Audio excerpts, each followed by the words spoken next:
మీకు జన్మనిచ్చినటువంటి తల్లిదండ్రులు, మీ గురువులను, మీ గ్రామ దేవతల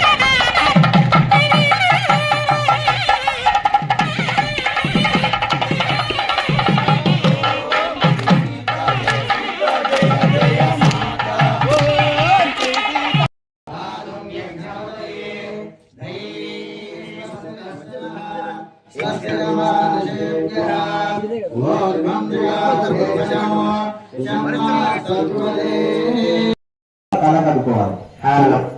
చెంబులో నీళ్ళు 3 సార్లుగా కలకడుకోవాలి. వెళ్తాం.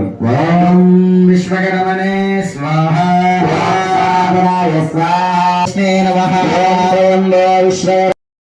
అది కొట్టుకుంటే కొట్టుకుంటే కొట్టుకుంటే కొట్టుకుంటే కొంత సాగుతూ చనిపోతుంది. చనిపోయిన తర్వాత ఈ సాలెపురుగు చేస్తుంది. తర్వాత విషాన్ని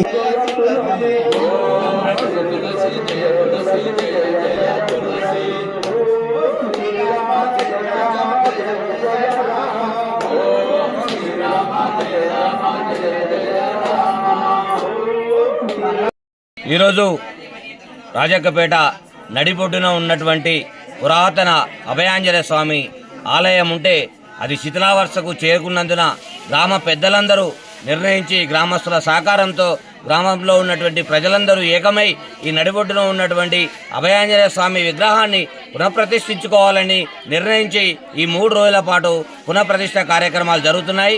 నేడు హోమం కార్యక్రమంతో మొదలుకొని రేపు కూడా హోమ కార్యక్రమము, ఎల్లుండి ఉదయం 7:58 పునఃప్రతిష్ఠ కార్యక్రమం జరుగుతుంది. ఇట్టి ఈ ఆలయ చరిత్ర చాలా పెద్దది.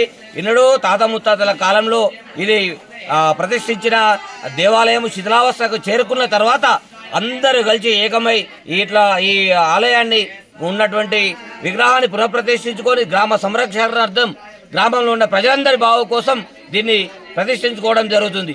జై శ్రీరామ్.